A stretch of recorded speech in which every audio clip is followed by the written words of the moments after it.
Uy, yes guys, ito ng aking cutter and i-slicein ko lang aking bagong biling solar panel. At ito yung laki niya. Ito naman nun, isang tangkal, dalawa, tatlo, basta tatlo't kalahati. Pero syempre wrapper lang yan. Mamaya sukatin ko siya ng pametros pag nabuksan ko na. Kailangan ko lang siyang buksan. Yes. So kauwi ko lang pala galing trabaho and madali ako pa uwi kasi syempre mag-unboxing ako at kahubad ko lang din sapatos, medyo may paa pa. Pag uwi diretso agad. Uy, grabe ang kapal, dami yung wrapper. Yung panel sa loob, nakabalot sa bubble wrap. May bubble wrap, may bubble wrap ulit.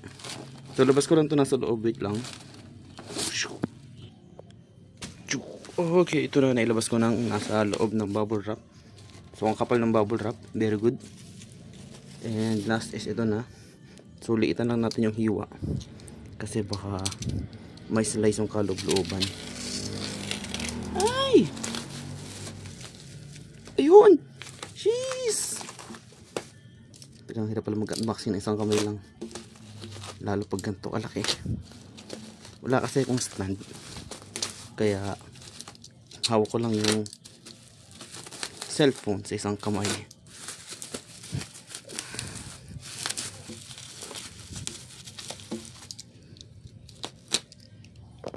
Medyo itayo ko na lang kayo isang gilid ng wait.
Okay, so very good. Kita nyo naman, solar panel, walang basag.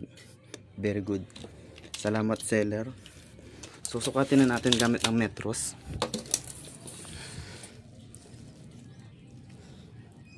As you can see, 67. And sa haba siya ay 77. So 67 by 77. Gamit na lang ko ng metros para ma-imagine nyo, pero ito siya. Oh yeah, ang saya-saya. Yun, so mamaya kabit ko na siya. Pahinga lang ako saglit. Salamat.